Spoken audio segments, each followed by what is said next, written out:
What's up everybody, Mike here. I made some roasted broccoli and chicken fettuccine Alfredo, and I'm going to walk you through what I did.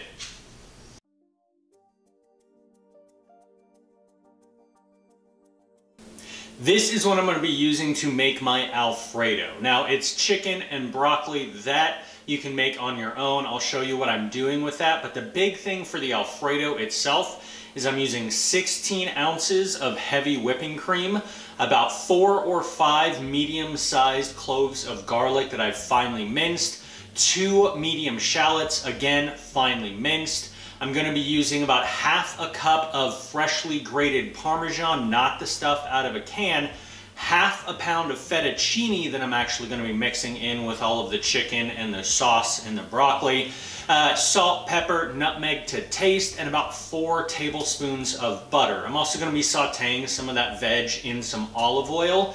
And the equipment that I'm going to be using is pretty standard. Pots, pans, baking sheet with some foil in it, knife, cutting board, you have your basic utensils. The only real specialty thing here is going to be a microplane to freshly grate some nutmeg into that sauce. So I'm going to walk you through everything that I do next.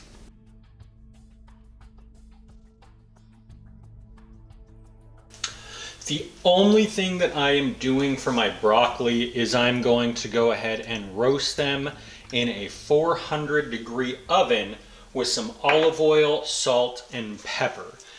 I don't want too much going on with this because it'll overpower and overwhelm the Alfredo sauce. So I'm not putting on any type of hot pepper or any type of vinegar or anything like that, acid like I normally would with my broccoli.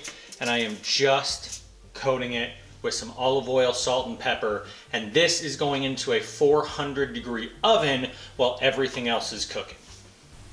My broccoli is in the oven and the water for my fettuccine is coming up to a boil. I have some oil heating up on a non-stick pan over medium-high heat so that I can go ahead and saute my chicken breast that I've only seasoned with salt as the water is coming up to a boil so that the chicken breast can then rest while I am making the sauce. So in my large pan, I have olive oil, but it is not over any heat right now. I will turn on the heat for my large pan in about 5 minutes so that I can start sauteing my garlic and my shallot.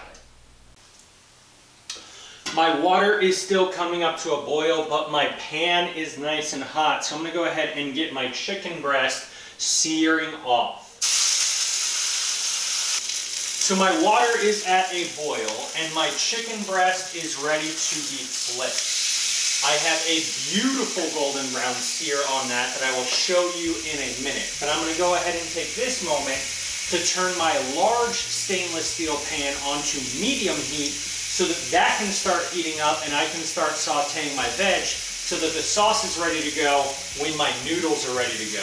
I'm going to toss my noodles in right when I am tossing in my veg so that you get to see how quickly this comes together.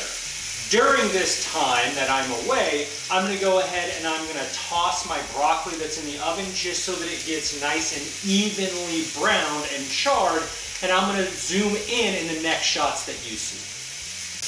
This is my current setup. As you can see, I have my water boiling. My stainless steel pan is still getting hot, but there is that nice, delicious sear on that chicken breast. That chicken breast has a couple of more minutes to go before I pull it and rest. And I'm going to be pulling that right when I am starting to drop my veg into my stainless steel pan and my noodles into my boiling water. And that's going to be the next thing that you see. All right, it is time to pull my chicken breast. It has cooked through. You can see both sides have a nice golden brown, and it is going to continue to cook just a little bit off the heat. So I'm going to go ahead and cover that with foil on a cutting board, and that is now done. With my chicken off of the heat, it is now time to start cooking things. So I want to get all of my veg sauteing off. Use this time to also go ahead and drop your pasta into your boiling salted water, because that's going to take about 7 to 8 minutes. Now that I'm starting to see some color on all of my garlic and shallot and some nice brown bits in the pan, I'm gonna go ahead and deglaze that with white wine. After about 60 seconds of boiling this wine, that's when you're gonna go ahead and stir in your heavy cream. Once I am able to see just the bottom of the pan as I scrape through, I want to turn the temperature down to medium high just so that I don't scorch the sauce. It still has a couple of minutes of boiling and reducing, and my noodles aren't quite done yet. All right, my sauce has reduced. My pasta is just under al dente, so I'm going to go ahead and cut that temperature. And I'm going to go ahead and throw that pasta directly from the pasta water into my sauce. With all of my pasta now in my sauce, I want to go ahead and boil this very vigorously so that it can come together, and all of that pasta water that was just incorporated is going to help emulsify this sauce. So crank the heat up to high, and you're going to boil this for about 60 to 90 seconds to get that nice and thick. While this is boiling up, you want to go ahead and cut your chicken that you cooked earlier. After about 90 seconds, I can see that it has really tightened up. So I'm going to cut the heat at this point and start stirring in the last couple of ingredients. All right, now that this has been pulled off of the heat, I want to go ahead and get in my cheese and my other flavorings. All right, once your cheese, pepper, and nutmeg are thoroughly incorporated, you're going to head and toss in your chicken and that roasted broccoli.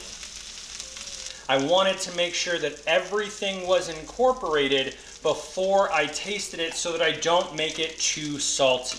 So, just taking the back of a spoon, get the sauce, and it does need some salt. So I'm gonna go ahead and season this plate up. If you wanted to add some of that butter that I talked about, now is the time so that it's not splitting, but I don't think I need to add any butter to this to make it nice and creamy, so I'm just adding some salt and a little bit more pepper. You get to see my reaction next.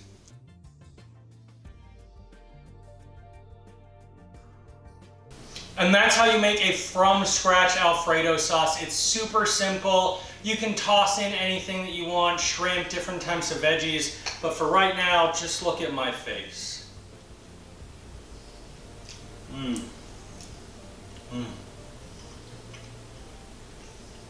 They're so good.